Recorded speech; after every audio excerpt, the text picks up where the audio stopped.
가지고 듣는 것에 따름을 돌이켜 그 성품에 들어가 모든 진망을 엮기 때문에 지금 이 내용을 보면은 이해가 잘 되는지는 잘 모르겠어요.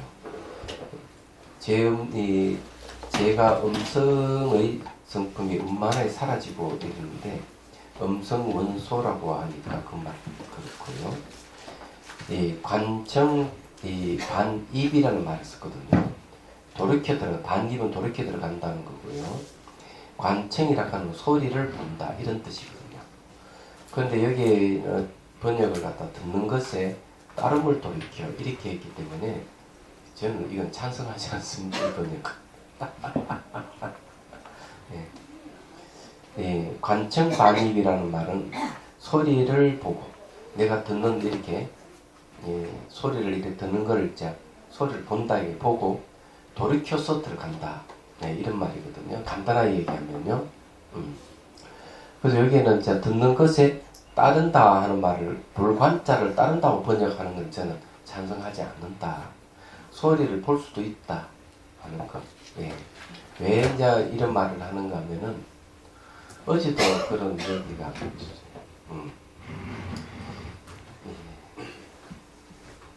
원래 이제 반문 문장성이 되거든요.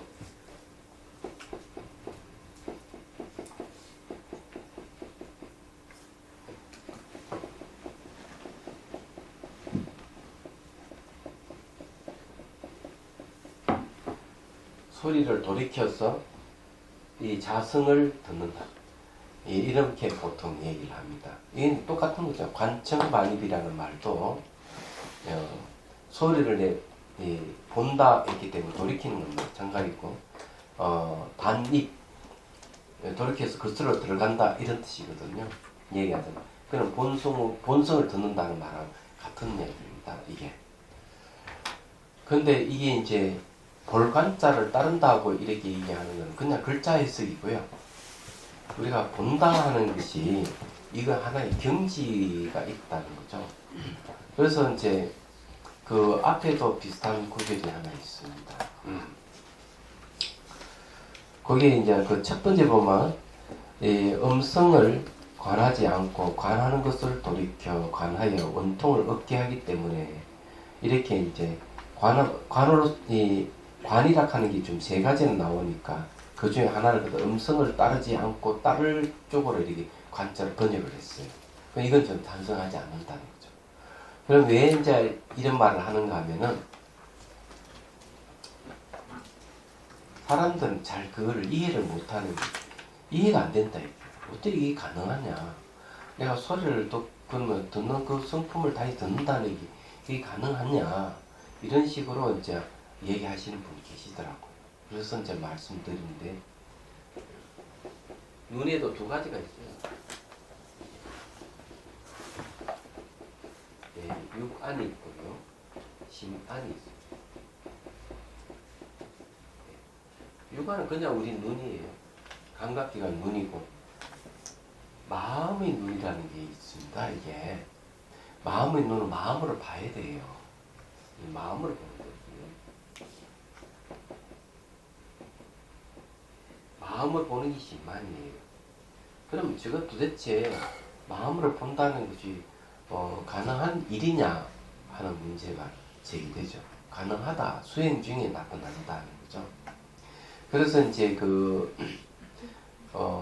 간단한 방법은 날마다 이미지를 이제 떠올려서 그 이미지를 계속 지켜보는 훈련하면 어느 순간 그냥 사물을 보는 게 사물을 볼 때 눈으로는 이래 모양과 색깔을 보는데 이제 그렇게 보기 시작하면은 이제 감정, 생각, 느낌, 과거 영상 이런 거 다 보게 돼. 그는 마음의 눈으로만 볼 수 있는 세계예요. 그 심지어는 이제 내가 사물을 인식하는 인식하는 자를 또 보게 돼. 이런 일이 이제 생기는 거예요. 그러면 이 말이 무슨 말인지를 이제 이해합니다. 소리를 돌이켜서 자성을 듣는다. 이런 말을 이제 이해하게 돼요. 이게 뒤에 나중에 나올 거예요. 여기서 말했듯이 소리를 보고 돌이켜서 들어간다. 뭐 이런 말이 이제 가능해지는 것이죠. 그래서 여기 이제 이게 성품에 들어가 모든 진망을 여있기 때문에 진망이라고 하는 것은 대상이 사라져버리는 말이에요. 대상이 사라져버린다. 티끌진자 쓰잖아요. 네, 대상이 사라졌다. 이렇게 얘기를 할 수가 있는 겁니다.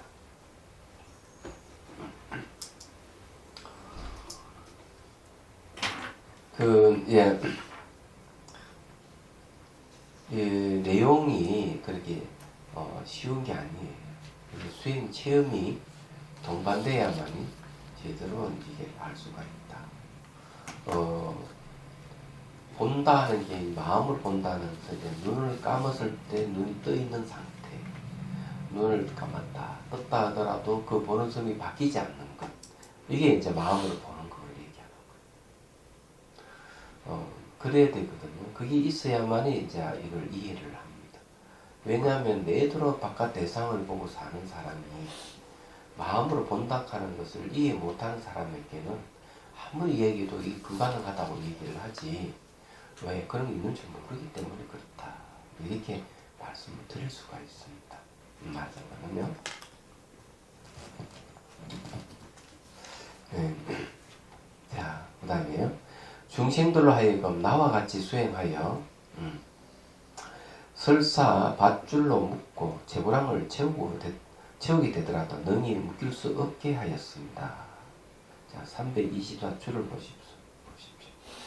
소리의 성품이 원만히 소멸하면 안으로 얼매인 바가 없을 것이고 청각의 따름을 돌이켜 여기는 따름이라고 하는 것도 불관적인 청각을 이제 따른다 하는 것도 한번 불관자를 한번 번역했을 거예요. 돌이켜 성품에 들어가면 밖으로 얼매인 바가 없을 것이므로 네. 여기 이제 이 밧줄 재고랑 등에서 스스로 벗어나게 되는 것이다. 요 이제 이 얘기를 하는데, 자 여기 이제 두 가지가 있습니다. 소리 성품이 음만에 소멸하면 안으로 얼매인 바가 없다 하는 말은 무슨 말인가 하면요.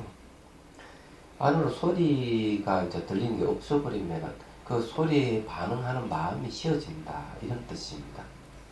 그게 첫 번째고요. 그 다음에 이제 그 청각에 의해서 이렇게 돌이키는 성품에 따라 들어가면 바깥 대상이 얼매인 게 사라진다. 그래서 안과 밖이 사라진다는 거죠. 그래서 일곱 번째를 만약 요 주석대로 하자면은 여기 계한 스님 말씀대로 하자면은 이제 음성의 성품이 원만하게 사라진다고 하는 것은 그 소리에 반응하는 내 마음의 동료가 없다 이런 뜻이. 그 주관이 사라진 걸 얘기합니다. 그 다음에 이제 내가 듣는 것을 이렇게 돌이켜를 보고 그 성품에 들어간다 하면 들어간 모든 진망이 있기 때문에 하는 것. 바깥 대상으로부터의 바깥 대상으로부터 얼매이는 것에서 벗어났다. 예. 그래서 이거는 주관, 객관이 다 사라진 상태를 얘기합니다. 주객이 전부 다 마음이 쉬어버렸다. 이런 얘기예요. 그렇기 때문에 이제 안과 밖에 마음이 쉬어져 버리면 누가 나를 밧줄을 묶고 재고랑을 채우고 이렇게 설사 한다 하더라도 그렇게 하더라도 그것이 나에게 장애가 되지 않는다 이런 뜻입니다.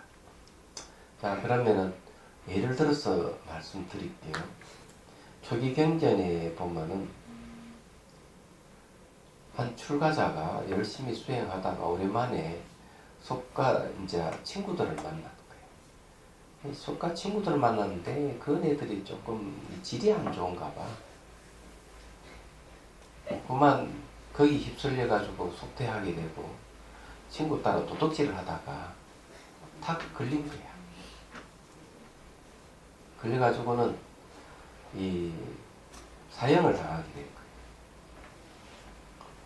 그래 이제 출반 스님이 속퇴를 해가 이 도둑질하고 뭐 강도질 했는지 뭐지만 잘 못해가 이제 현장에 있으러 사라지게 되는데 스승이 그걸 알았어요. 마가습인가 가서 진짜 자기 제자가 그러니까 참 기가 막힌 노릇이죠. 가서 얘기한 너 저기 아직 그 출가했을 때 너 수행을 기억하고 있느냐? 예, 기억하고 있습니다. 그럼 너가 죽기 전이라도 수행을 해라. 야, 수행을 하라. 그러니까 이제 알겠습니다. 이제 이렇게 묶여서 이제 걸어가면서 계속 수행을 하는 거죠. 걷기 명상, 워킹 메디테이션, 묶인 채로. 그러더니만 얼굴에 이제 아주 편안해지고, 그건 마치 세상을 초타는 것 같지. 옛날 자기 수행했던 그 체험이 다시 되살아나면서, 자기 이게 몸에 묶여 있었지만은, 마음은 벌써 이 묶임에 벗어나버립니다. 죽음에 초연하게 된 거죠. 그래서 이게 죽이려는 사람이 보니까 다른 이 제수자들은 전혀 다르게 그렇게 편안해 보이고 이러니까 왕에게 이제 그 얘기를 했더니만 이제 왕이 그 사실을 알고 그 스님을 풀어주는 얘기가 조경기에 나옵니다. 쉽게 말해가 이게 이렇게 진망을 여기서 말하는 주객이 사라지는 걸 얘기를 했다 이러면 다르게 얘기하면 좀 말하면 모든 집착을 놓아버렸다. 자기 현재 죽어가는 내 마음의 상태에 대해서 죽음에 대해서 마음을 놓아버렸고 밧줄이 묶여있는 이 객관계에 대해서 내 마음을 놓아버렸고 그래서 내가 세과량에 이렇게 채해가지고 좀 이렇게 가고 있더라도 이분은 벌써 거기서 빨리 벗어났다 이런 뜻입니다. 진짜 이게 뭐 부서지고 없어지고 뭐 신통방통하는 그런 얘기는 아니고 내가 얘기하고 제가 하고 싶은 이야기는 그런 얘기예요. 자, 8번째 봅시다. 8번째는 제가 소리를 멸하고 들음이 소리를 들음이 음만해졌어. 자비의 힘이 두루 미치게 되었기 때문에 모든 중생들로 하여금 나와 같이 수행하여 험악한 길을 지나가게 되더라도 도저히 능히 겁탈할 수 없게 하였습니다. 자, 이거는 322줄을 한번 보죠. 소리와 들음이 양립하면은 물과 아가 적을 이루게 되지만 소리가 멸하고 들음이 원만해지면 안과 밖에 서로 상대함이 없어지기 때문에 두루 자비의 묘력이 생겨서 다시는 원적이 없게 되는 것이다. 원적이 없다가는 원한이 없습니다. 원하는 삶 적이 없게 된다. 이런. 자, 여기에 이제 아주 중요한 이야기를 이제 단서를 제공했습니다. 소리를 멸하고 들음이 음만해졌다.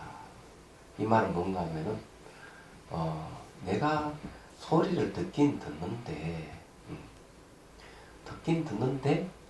소리에 연연하지 않는다.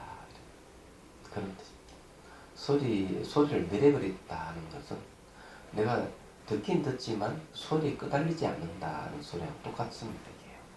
말하자면. 근데 여러분들은 뭐 지금 보면은 가장 많이 이제 얘기되고 있는 게 소리 때문에 사람이 막 죽고 그래서 그게 이제 층간소음 이런 걸 TV에서 얘기를 하고 있죠. 분노를 찾지 못하는 사람들 얘기하고 있습니다.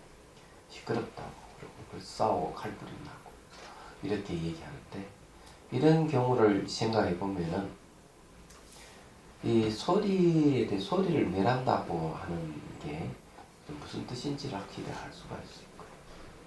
얘기하자면 소리를 멸한다는 소리를 없앤다. 그럼 소리를 없애버리면 어떻게 들을 수 있겠느냐 이거지. 안 그렇겠어요? 그런데 이 소리를 멸한다는 뜻은 무슨 뜻인가 하면은 소리를 듣지 않는다 이런 뜻이에요. 그것도 얘기했지만 요 안에 귀에 만일 소리를 멸한다는 걸 얘기한다면 아예 달팽이 간이 이게 망가진 사람은 소리를 멸했다고 얘기할 수 있겠죠. 그래서 이거는 그런 뜻이 아니라 이 말이지. 그래서 여기 달팽이 간이 그것도 이제 고주파와 주주파를 받아들여서 소리를 전환을 시키는 이 세상에는 소리가 없어요. 이 세상은 소리가 존재를 하지 않습니다. 파장이 있을 뿐이에요. 그 파장이 귀로 들어올 때 그 파장을 소리로 전환하는 게 누가 전환하느냐? 마음이 전환한다. 마음. 그래서 제가 얘기했잖아요. 달팽이 간이 망가지면 수술을 해가지고 여기에 기계를 장착을 하면 그 파장을 받아들임으로 해서 뼈에 진동이 일어나고 그 진동을 소리로 바꿔 듣는다 이게요. 마음이. 네, 그렇게 이제 돼 있거든요. 그래서 여기에서 또 마찬가지 소리를 멸한다는 거는 뭘 얘기하는가 하면은 마음을 쉬었다 이런 뜻입니다. 그 소리가 마음이기 때문에 원래 파장이기 때문에 소리가 없는 건데 소리로 전환됐다는 거는 마음이 그렇게 변환이 됐다 이런 그런 마음을 쉬었다. 소리를 멸한다. 마음을 탁 쉬었다. 그럼 이건 뭘 근거로 해서 얘기하느냐? 앞에 아주 그래 앞에 그런 이야기가 있죠. 마음이 일어나니 우주가 생기고 마음이 사라지니 우주가 사라진다. 이렇게 이제 영경에서 얘기를 하고 대승 귀신도 똑같이 마음이 일어나면 가까이 현상들이 생기고 마음이 사라지면 가까이 사라진다. 이렇게 얘기를 하는 것이죠. 그래서 여기는 이제 자기 마음을 쉬었다. 자, 소리를 듣는다. 들음이 운만해졌다 하는 것은 자기 마음은 쉬되 중생들의 그 소리를 듣는 것이죠. 자, 사람들은요, 무슨 소리를 들으면은 두 가지 반응이 있어요. 무슨 말을 하게 되면은, 그 소리를 듣고 생각을 하는데, 하나는 자기 생각하는 게 있고요, 하나는 남 생각하는 게 있습니다. 똑같은 소리를, 애락하는 사람의 소리 들으면은, 저 사람 저는 왜 저런 소리를 했어? 나를 지금 비방하는가? 저 나쁜 놈. 이렇게 그 같은 소리인데도 자기 비방으로 들리는 경우가 있고 다른 사람은 딱 들으면 소리를 딱 들으면 저 사람이 지금 자기 지금 원하는 바를 좀 나한테 이야기하고 있구나. 이렇게 이해를 하는 거죠. 이게 자기 소리가 아니고 그 사람의 심정을 이야기하는 거예요. 그러니까 똑같은 소리를 듣더라도 자기 마음을 쉬어버린 사람은 그 소리 반응해서 나와 이렇게 결부시키지 않는 거고 그 사람이 관계되는 진정으로 그 염려하는 마음을 일으키는 거죠. 그래서 그게 뭔가 하면 더러움이 원만해서 자비 힘이 미치게 됐기 때문에 이런 말을 하는 거예요. 그러니까 이해가 되시죠? 그래서 사람이 똑같은 소리인데 막 불평불만하면서 나한테 왜 그런 소리를 하느냐 하는 사람이 있고 다른 사람은 그건 그 소리가 아니고 이는 이 내용을 바로 이런 것이야 설명해 주는 사람 있잖아요. 그래 이게 다르다. 그러니까 똑같은 소리 들어도 자기 마음이 쉬어버린 사람이 있고 자기 마음을 쉬지 못해서 반응하는 사람이 있고 또 소리를 들음으로 해서 자기 마음을 쉬어버리고 도리어 그 사람 이야기하는 사람 심정을 이해하고 그 사람은 편드는 사람이 있고 이렇게 다른 거예요. 그러니까 그 내용이에요. 딱 들어보면. 선생님 저는 그 2층에서 소음이 불고라서 들리면 요즘 공부를 하니까 그걸 이기려고 하는데 이게 그 소리가 나면 나도 모르게 즉각 반응하는 놈 있잖아요. 반응하면서 기분이 안 좋아지는 걸 왜 그러지 보니까 내가 한번 말을 했는데 저 사람이 내 말을 안 듣는 것 때문에 그 소리가 더 듣기 싫더라고요. 그렇지. 자기가 그래서 자기가 알고 있는 걸 근거해서 사물을 인식하기 때문에 항상 내가 그 전에 알고 있는 것하고 관계되는 일들이 일어난다. 그래서 여기 소리가 소멸했다 하는 거는 그런 소리를 듣다 내 마음이 움직이지 않으면 지금 막 소리 내고 하는 건 그 사람이 왜 그런데 이해를 하는 거야. 저 사람 지금 뭘 하고 있구나 하고 그냥 말아버리는 거예요. 그건 이제 자비심이지. 내버려 두는 거지. 결국 제 말을 안 들어서 화가 나는구나 이거 알아. 그렇지. 자기가 결부시키면 그런 일이 벌어집니다. 어떤 기분이 좀 괜찮을 때는 아무 그게 없어요. 근데 기분이 좀 안 좋거나 외부에서 뭔가 안 좋은 일이 일어났다 그 소리 들으시 그렇게 되면 뭔지 말은 괜히 저 사람들이 괜히 일부러 쿵쿵댄다.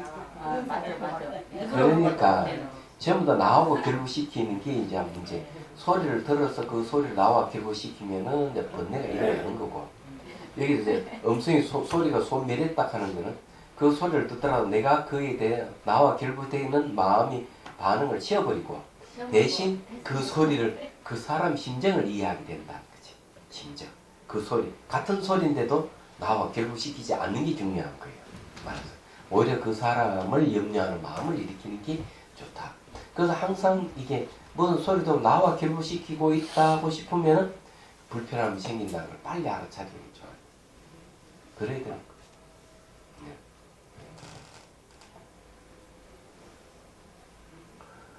그래서 이제 이게 그런 이야기다. 예. 이게 내용을 잘 들어보면 그런 얘기. 앞에 이게 저게 내용을 이 수행에서 일어난 현상을 이해를 못하면은 이게 무슨 소리인지를 잘 이해가 안 되는 거예요. 그런 걸 여러분 확실히 아셔야 돼요. 자, 그 다음에 그래서 모든 중생들로 하여금 나와 같이 수행한 험악한 길을 지나가게 되더라도 도저히 능히 겁탈할 수 없게 하였습니다. 자, 이 도적이 자기를 겁탈할 수 없게 했다고 하는 것은 예, 도적에 대한 두려움이 사라졌다는 거죠. 도적에 대한 두려움을 사라지고 오히려 그 도적에 대해서 뭔가 자비심을 일으킨다는 얘기입니다. 자비심을 일으키기 때문에 이제 그 말은 뭔가 도적을 적으로 돌리지 않는다. 도적을 적으로 돌리면 그 도적은 자기를 적으로 생각할 때 겁탈을 하겠지만 내가 그 사람에 대해서 적으로 돌리지 않으면 상대도 자기를 예, 침범하지 않는다는 그런 뜻으로 해석이 가능해집니다. 그래서 이제 그 보면은 영음담 같은데 보면 뭐가 도적이 이제 그 물건을 빼앗으려고 그러는데 오히려 그 도적들을 대상으로 해서 법을 설해주고 그 사람들을 이렇게 착한 사람 만드는 사람이 굉장히 많아요. 그거는 자비심이죠. 예. 그건 여기도 진짜 자비심이지만 예. 그 상대방을 이해하는 정도 그것도 자비심이냐? 그 아니, 그렇죠. 말씀이 여쭤보는 거예요. 예. 이해를 하게 되면 네. 그 사람에 대한 그 원한심이라든지 분노라든지 이런 것이 훨씬 줄어들어요. 그래서 세 가지가 있어요. 물론 그렇죠. 첫 번째는 뭔가 하면은 저 사람 나를 막 힘들게 하고 막 이럴 때 첫 번째는 사람 누구나 평등하다. 그렇기 때문에 저 사람 나에게 그렇게 하는 거는 자기의 그 이익을 위해서 자기 행복을 위해서 네. 저러는 것이다. 네. 그런데 거기에 대해서 내가 화를 내는 것보다는 그냥 오히려 평정 상태를 갖는 게 훨씬 낫다 하는 이 첫 번째고, 두 번째는 그 사람의 입장에 서서 왜 이 사람이 나를 힘들게 하느냐 하고 그 사람의 입장에 서서 이제 이해를 하는 거죠. 그 사람을 네. 이해하게 되면 분노가 이제 가라앉는 거예요. 네. 세 번째가 뭐냐면 저 사람 전생에 나를 낳아주고 길러주신 어머니다 생각하라는 거야. 그러면 내가 화를, 그 사람 나에게 위해를 가하더라도 내가 화를 안 내게 된다. 이걸 세 가지를 반복 생각을 하라는 거지. 반복. 이 반복 세 가지 생각을 반복하는 게 자비심을 기르는 방법이라는 거야. 자비심을 기르는 방법이지 자비심 그 자체는 그래 자비심 기르지니까 자비심이지. 그러니까 이제 그렇게 생각할 정도가 돼야만이 된다. 네. 근데 이제 그래서 이제 여덟 번째는 이제 전부 다 이거 음성 소리와 관계되는 내용들이 전부 다 대단한 이 수행의 원리로 봤을 때 소리를 그러니까 이건 원통하는데 이 원리가 다 나오니까 이거 대단한 내용들이에요. 현재 지금 소리로 인해서 부딪히는 게 얼마나 많습니까? 그러면 그 관심보살 이건 원통만 하나 딱 모아가지고 제대로 이 수행법을 정립을 하면 굉장히 도움이 되겠다는 생각이 들었습니다. 자, 아홉째는 제가 듣는 성품을 훈습함으로 인하여. 자, 듣는 성품을 훈습한다는 게 이제 뭔가 하면 익힌다는 거죠. 익힐 습자는 거죠. 예. 훈은 영향을 받는다, 영향을 준다 이런 뜻이에요. 훈자는 습은 익힌다 이런 뜻이니까 듣는 성품 계속 반복해서 듣는 성품을 이제 반복 훈련한다는 거죠. 네. 자, 듣는 성품을 훈수함으로 인하여 소리 성진을 예의요 이성의 겁탈이 없게 되었기에. 예. 자, 이 말은 무슨 말이냐면요. 자, 듣는 성품이라는 거는 무슨 말이냐?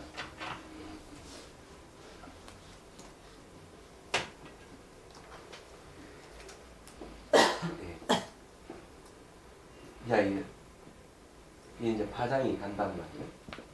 파장이 이래 되면은 이것을 이제 파장을 이제 소리로 인식을 하죠. 대신. 그래서 이제 이걸 이제 반문이라고 합니다. 소리를 일단 들으켜야 돼요.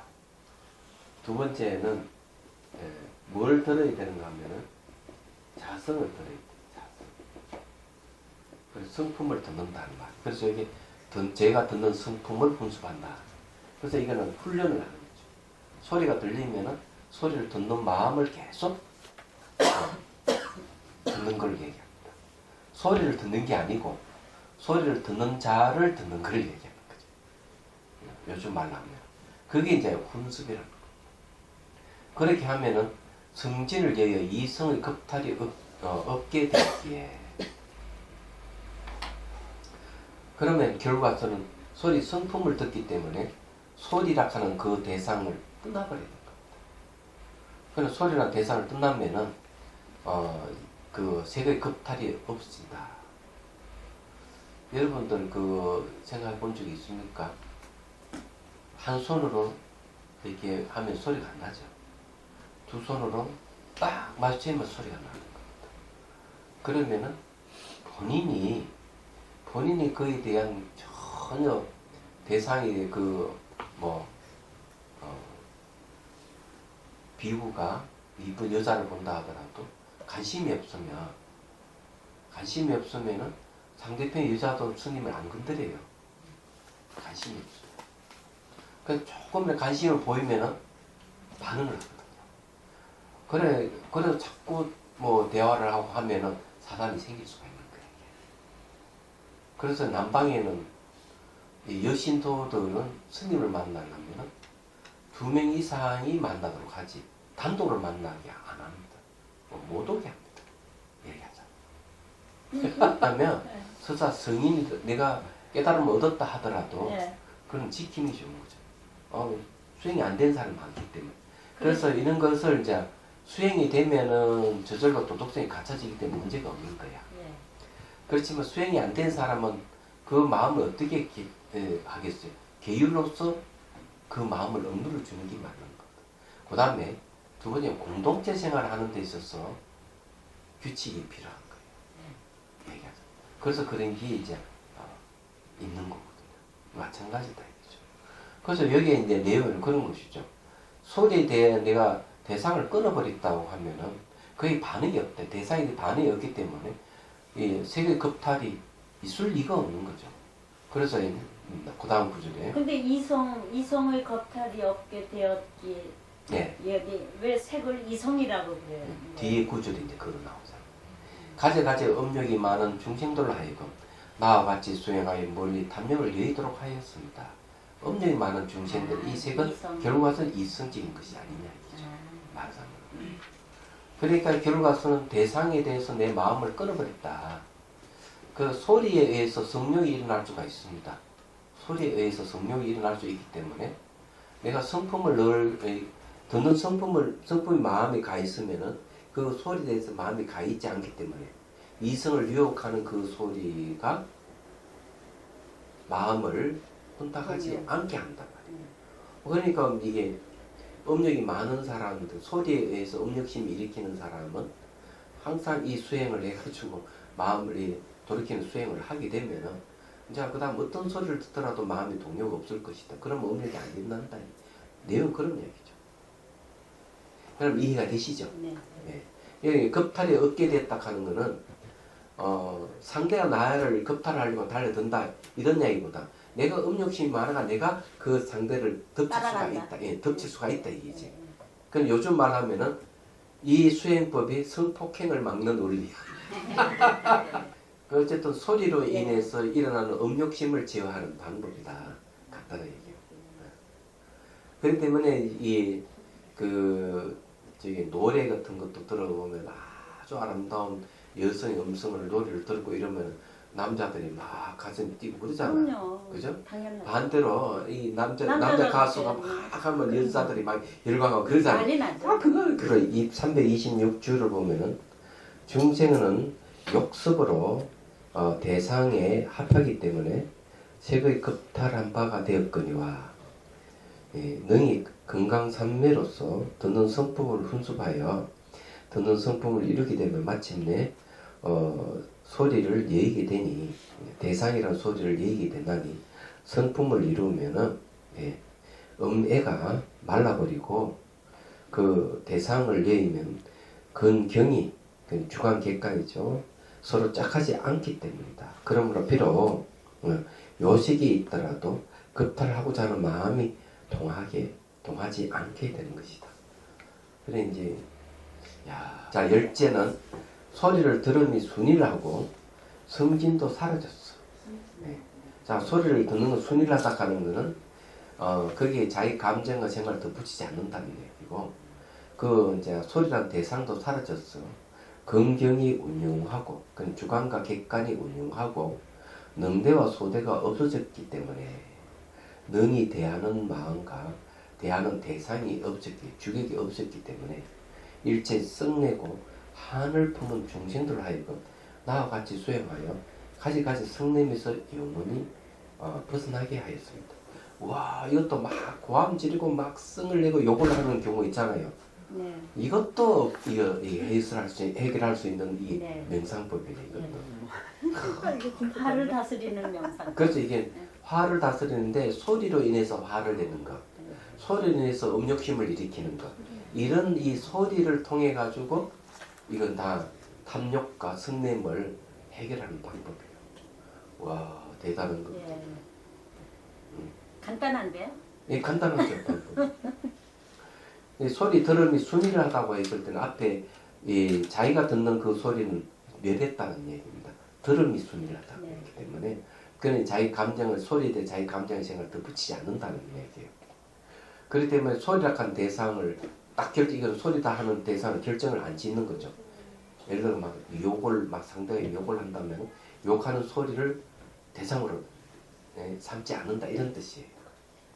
멋있잖아요.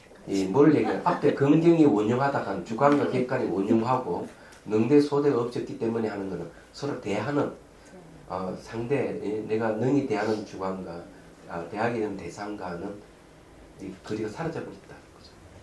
그래서 서로 대립하게 되면은 뭐가 생기는가 하면은 화가 나가지고 욕을 하고 이러는 건데 대립 감정이 사라져버렸다 이런 뜻이에요. 일체의 성내와 한을 품은 중생들 하여금 나와 같이 수행하여 가지가지 성냄에서 영원히 벗어나게 하였습니다. 이 수행을 이제 자기와 같이 똑같이 이렇게 수행을 시키고 이런 으로해서 중생들 스스로 벗어나게 한다. 11번째는 제가 경계를 소멸하고 밝은 지혜를 돌이켜서 법계와 신심이 마치 유리와 같고 밝게 사무쳐 걸림이 없어졌기에 일체의 혼돈과 각성이 막혀있는 모든 아정가들로 하여금 나와 같이 수행하여 어리석음에서 영원히 벗어나게 하였습니다. 자, 이거는 이 내용은 11번째 내용은 원래 경계를 소멸하고 밝은 지혜를 돌이켰다고 이렇게 얘기를 좀 하고 있습니다. 우선 한 가지 말씀드리면은 주관과 객관이 사라져버리면 어떤 일이 벌어질까? 이건 생각을 해봐야 됩니다. 경계를 소멸하고 밝은 지혜를 돌이켰다. 이렇게 얘기하는데 선정을 얻게 되면은 경계가 소멸해버립니다. 선정을 얻게 되면은 왜 경계가 소멸해버리냐 하면은 선정 상태는 감정이나 생각이 일어나지 않는 상태예요. 얘기하자면은 그 다음에 밝은 지혜를 돌이킨다고 얘기하는 말은 무슨 말이냐? 이 밝음을 돌이킨다는 얘기인데 이건 지혜라고 했거든요.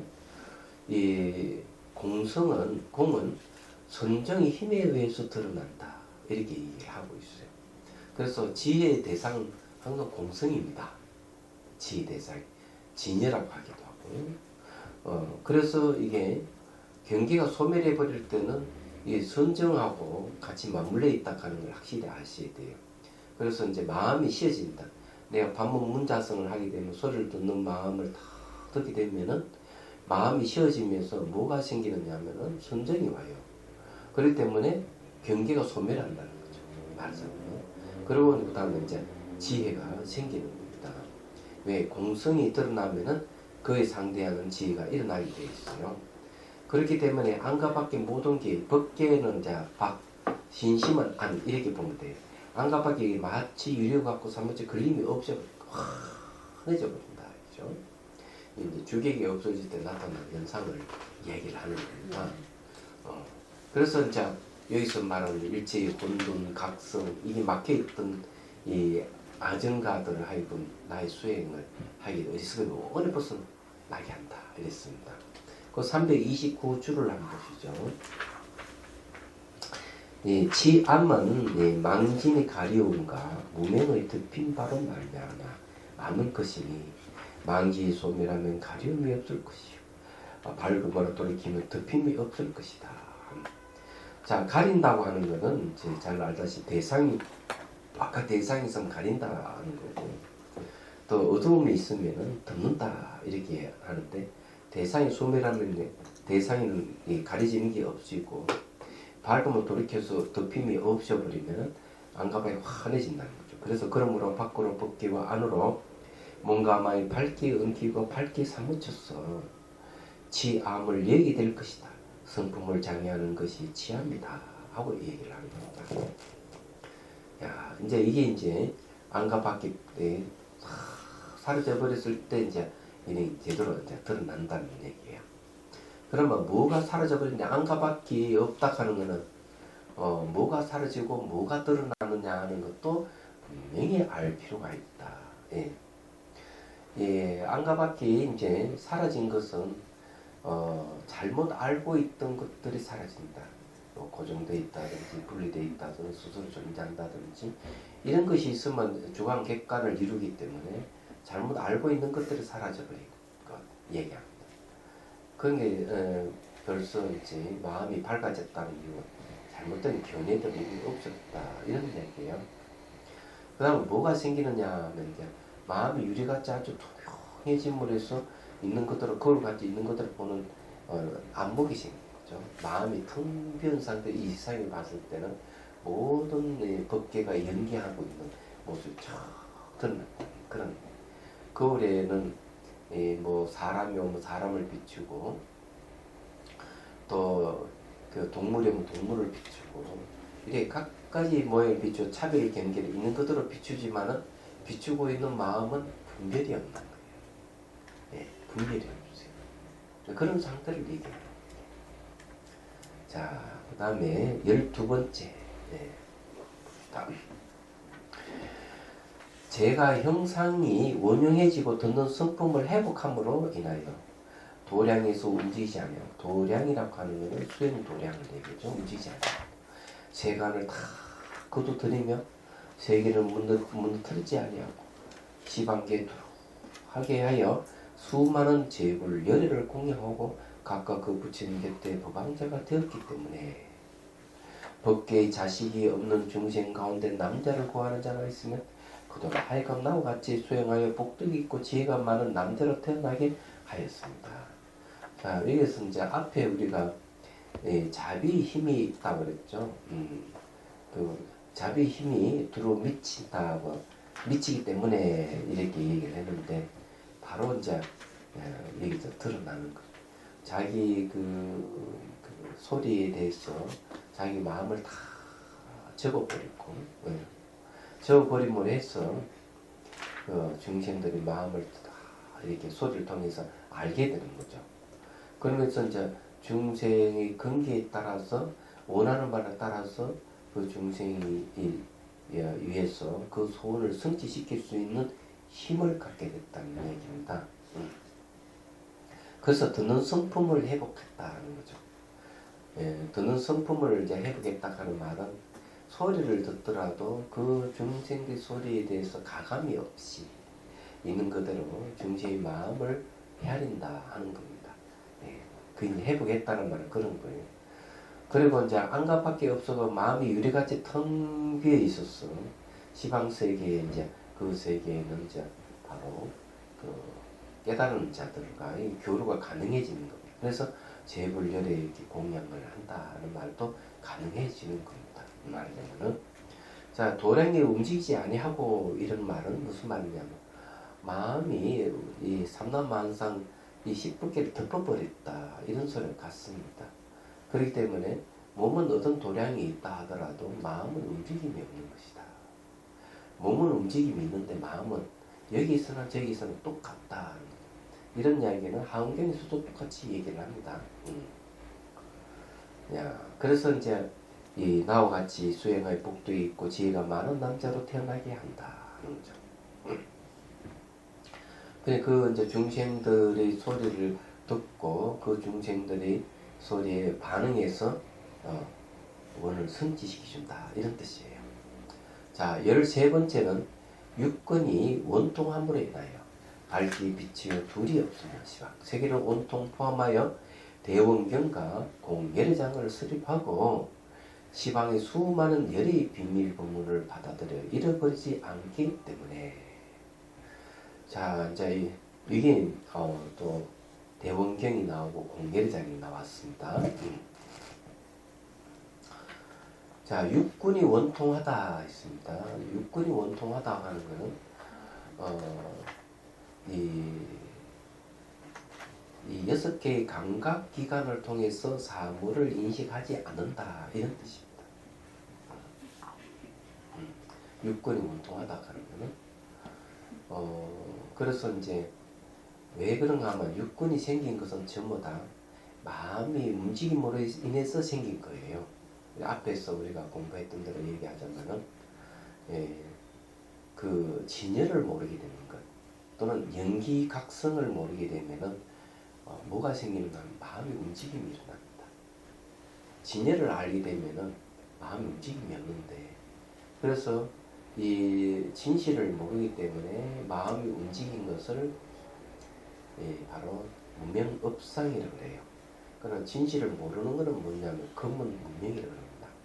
그 모르는 근본 무명 때문에 마음이 움직임이 생긴데 그걸 무명업상 이 마음의 움직임을 또 의지해가지고 능히 보려는 마음이 생기는 것이 능견상 능히 이 보려는 마음을 의지해서 사물을 보기 때문에 대상이 나타나서 그것은 경계상 이렇게 합니다. 이 세 가지 업상, 전상, 그냥 업상, 능견상, 경계상 이 세 가지가 미세한 마음의 그 무명의 마음이거든요. 이 무명의 마음 분별이 없는 무명의 마음입니다. 여기서 이제 그다음에 이제 지상이 경계상을 인식을 함으로 해서 이제 주객이 이제 마음이 막 번뇌망상이 이제 막 일어나기 시작을 하는 거거든요. 근데 주목할 것은 앞에서 분명하게 대상 영향을 받아가지고 그 대상이 진인 줄 알면은 꼭 마음이 거의 반응을 하지 않을 건데 진인 줄 모르니까 반응을 함으로 해서 볼륨을 마음이 생겨서 눈이 생기고 들을 마음이 일어남으로 해서 귀가 생기고 냄새 맡을 마음이 일어남으로 해서 코가 생기고 이래서 육근이 생겼다 이게. 그 육근이라고 하면 결국 무명에 의해서 생긴 것이다 하는 겁니다. 그래서 이제 제가 말씀드린 게 하나 더 있어요. 우리가 생명을 이야기할 때 둘로 나눌 수 있어요. 하나는 이 무명에 의해서 이루어지는 생명이고 하나는 반대로 이 지혜에 의해서 이루어지는 생명이 있습니다. 지혜는 잘나다 깨달아 각입니다. 무명은 불각입니다. 그는 왜 이제 이런 이야기를 하는가 하면 마음의 움직임이 있는 이들은 전부 다 이 둘 중에 하나예요. 그래서 우리는 대개 무명에 의해 가지고 마음이 움직이기 때문에 이 생명은 무명에 의해서 행하는 생명이라고 해요. 우리 같은 생명이죠. 근데 여기에는 이제 뭐가 있느냐면은 바로 이제 이 다윈의 지나노라고 연관이 있습니다. 파타코라스인가 파타 뭐 섬에 어떤 그 새는 그 환경에 따라서 주둥이가 길어지고 짧아지고 또 이런 얘기를 하고 있거든요. 환경 영향을 받아가지고 환경 영향을 받아서 벌써 달라집니다. 요즘 메뚜기는 파랗지 않습니다. 녹색이 아니에요. 요즘 목대기는 갈색 띠고 있죠. 그게 뭔가 막 환경 영향을 받아서 일어나는 현상들이거든요. 그런 환경 영향을 받는다 하는 것은 우리의 참 마음이 대상 영향을 받았기 때문에 일어난 신체 변화를 얘기하는 거예요. 육근은 그래서 신체 변화가 일어난 거예요. 그래서 이건 문명에 있어요. 그러면 깨달을 가게 하는 생명이 어떤가 하면 부처님 같이 완전히 깨닫고 난 뒤에 열반에 들어있는 상태, 마음이 움직이는 건 열반에 들어있어요. 그런데 일부러 섹션을 나타내서 중심을 구제한다. 이건 완전 깨달음에 의해서 지혜에 의해서 움직이는 생명이에요. 그러나 이거는 뭔가 하면은 둘 차이가 있습니다. 문명에 의해서 살아가는 것은 자기의 그게 없어요. 업에 따라서 자기 조작하는 문명에 의해서 움직이는 거고, 얘는 이 생명은 지혜에 의해서 움직이는 겁니다. 그런 차이는 고통이 있느냐 없느냐의 차이예요. 말하자면. 그래서 문명에 의해서 이 생명체는 늘 괴로움이 따릅니다. 늘 괴로움이 따르기 때문에 이 소, 돼지도 죽지 않으려고 노력하고 지렁이도 밟고 꿈틀거리고 하는 이유가 그거예요. 근데 여기는 지혜에서 일어난 이 생명체는 그런 게 없다. 말하자면. 그래서 이게 아라한에게는 이쁜 여자가 그냥 기름 발라줘도 동요가 없고 칼을 들고 사지를 잘라내도 동요가 없다 하는 이야기 그래서 나옵니다. 그래서 문명에 의해서 살아가는 우리 중생들은 다 반응을 하는 거예요. 그런 거죠. 그래서 여기에 이제 이 육권이 원통했다 그러면은 벌써 이제 이 지혜의 생명으로 돌아섰다 이렇게 되는 거죠. 그래서 이제 그 다음에 시방시를 원통포함 대원경이라고 했어요. 크고 둥근 거울 됐대. 마음을 확 비추는 마음이 두루하다는 얘기입니다. 얘기하자면 공열의 장이라고 하는 것은 뭘 얘기하는 거면 공은 비추는 게 없어요. 이때는 불공이 아니에요. 공은 텅 비어 있는 그 상태를 얘기합니다. 그걸 설립했다는 거죠. 열애장이라고 얘기하는 것은 바로 그 공성의 다른 이름이 열애장인데 공이 또 두 종류가 있어요. 공. 하나는 그냥 공이 있고 하나는 불공이 있습니다. 그럼 이런 공을 제1위 공이라고 말했어요. 제1위 공. 첫 번째가는 뜻의 공이에요. 그 외에 이제 두 개는 하나의 공이 있고 하나는 불공이 있는 거예요. 이 공은 그냥 비어 있어요. 텅 빈입니다. 텅 빈 속에는 아무것도 없어요. 무예요. 얘기하자면. 불공은 뭔가 하면은 대상에 반응해서 일어나는 게 불공이에요. 대상이 반응하기 때문에 공이 대상을 반응을 하는 겁니다. 그럼 불공이 되는 겁니다. 이건 대원경과 공열장을 설립했다고 하는 것은 대상에 반응하지 않는 상태를 얘기를 하는 겁니다. 공열장이에요. 열애장 하는 것은 공이 열애를 품고 있는 모습입니다. 네. 그래서 이 공열애장 해버리면은 우선 알아둬야 될 게 또 하나 더 있어요. 우리 이제 공성과 불성을 얘기해요. 이 불성을 열애장이라고 합니다. 이 두 차이가 좀 있어요. 자, 불성론에 의하면은 공성이 바로 불성이다 얘기합니다. 왜 공성이 불성이냐? 이 공은 상을 없애는 작용하기 때문에 공에다 초점 맞춰 수행해가면 성정을 얻고 지혜가 생겨서 깨달음을 얻는다는 거예요. 그래서 공이 뭐냐면은 불성이를 부처되게 해주니까. 그럼 차이를 어떤 차이를 두면 공은 유정 무정이 다 통합니다. 유정과 무정이 다 통하는데 불성하면 유정에게만 통합니다. 유정에 마음이 있는 중생에게만 우리는 불성이라는 말을 쓰고 열애장이라는 말을 쓴다 하는 걸 이제 여러분 이해를 하셔야 돼요. 외연의 차이가 분명하게 있는 겁니다. 그래서 이 공열애장 이래 버리면은 불성 중에서 이제 불성 중에서 공한 상태를 얘기합니다. 이 공은 대성신론에 의한다면은 비추는 게 없어요. 그냥 공같이 텅 비어 있어요. 그리고 그걸 같이 맑은 상태, 좀 텅 비어 있는 상태의 거울이에요. 대상을 비추는 거울이 아니에요. 이게. 그리고 공개장이에요. 그리고 여기에는 어떤 번뇌고 어떤 계력 아무것도 없습니다. 그런 걸 지금 설립했다는 얘기예요. 누가 설립했는 얘기죠? 시방의 수많은 열의 비밀 법문을 받아들여 잃어버리지 않기 때문에. 그래서 이 공연의 장은 텅 빈 속에 법문을 다 비밀 법문을 들어서 다 잊어버리고 다 함장하고 있는 거예요. 다 펼치는 게 아니에요. 텅 빈 속에 뭐가 있느냐? 열의 비밀 법문이 가려 있는 겁니다. 열의 비밀 법문 자체가 공이라는 뜻입니다. 따라하면 비어있는 제 뭐가 창고에 뭐가 쌓여 있는 게 아니라 비밀 법문 자체가 공이라는 뜻이에요. 이것이 이제 중생을 만나게 되면은 불공 상태로 공하지 않는 상태로 작용이 일어나죠. 활동이 일어나요. 그래서 확 일어나는 겁니다. 이런 걸 대승기신론에서는 이걸 뭐라 하느냐 하면은 불사의 업상이랍니다. 상상할 수 없는 업의 모습이 나타나. 중생 구제의 모습입니다. 쫙 나타납니다. 그래서 이게 이제 대원경과 공렬의 자리.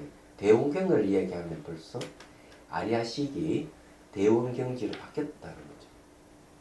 이 아리아가 미세한 이 극미시의 마음이 무명에서 벗어난 상태를 대원경지로 합니다. 지는 지에 지쳐서 크고 둥글고 거울 같은 지혜. 그 대원경지로 해요. 그 여기는 대원경이라 했기 때문에 대원경지와 똑같은 겁니다.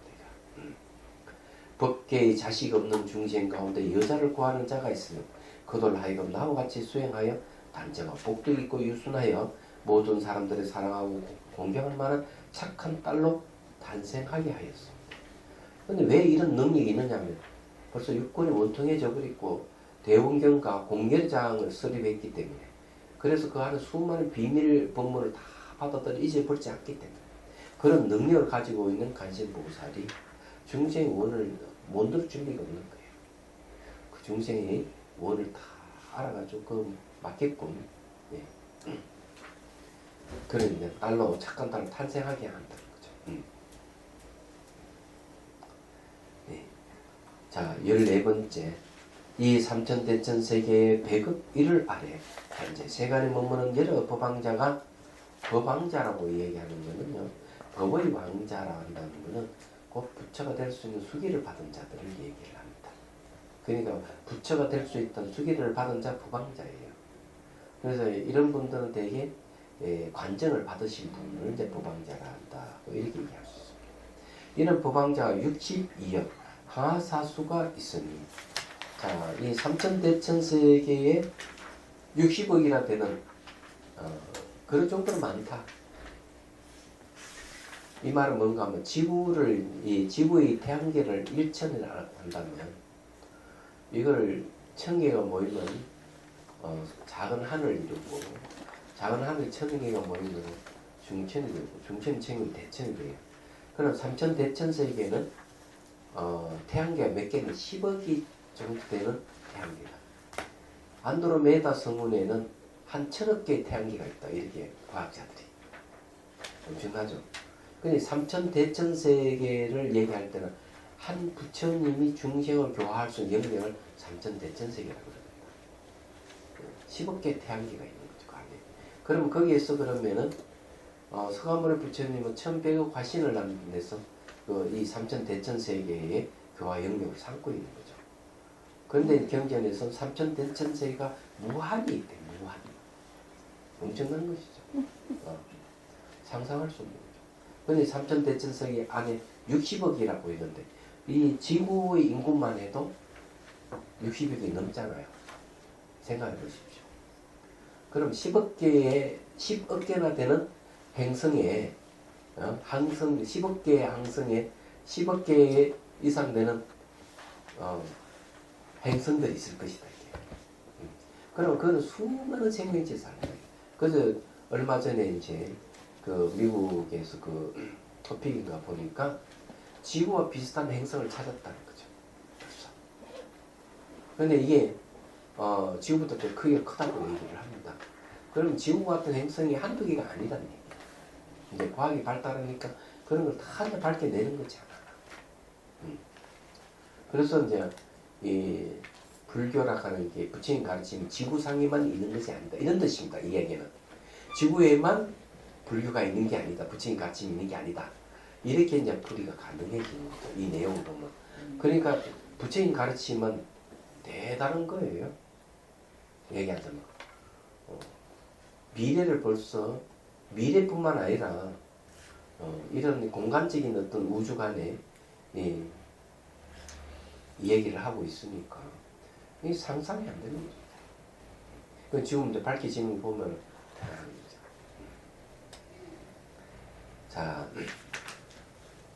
자, 법을 닦고 모범을 보이죠. 중생을 교화하고 중생을 따라 순응하는데 그때 방편과 지혜가 각각 같지 않았습니다. 중생 따라서 계속 방편을 바꾼다.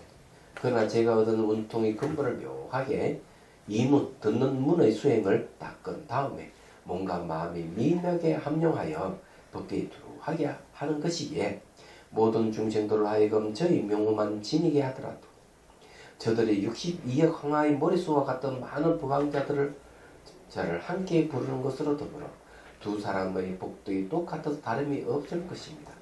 세존이시여, 이와 같이 저 한 사람의 명호가 저 모든 명호와 다름이 없는 것은 제가 성품을 수습하여 진 원통을 얻었기 때문이며 했죠.